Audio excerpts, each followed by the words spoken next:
Apalagi kaum perempuannya.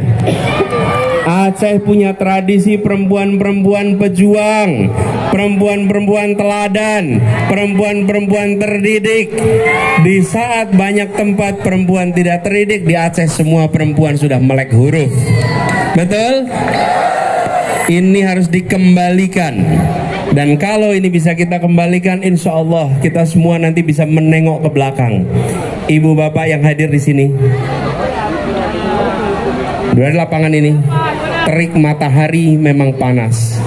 Betul Bapak sekalian? Tapi Bapak Ibu nanti bisa bilang, di saat Aceh di persimpangan jalan, di saat Indonesia di persimpangan jalan, jalan menuju kesejahteraan dan jalan yang membiarkan ketidakadilan, saya memilih berjuang. Saya tidak duduk diam di rumah dan menonton. Saya datang ke lapangan.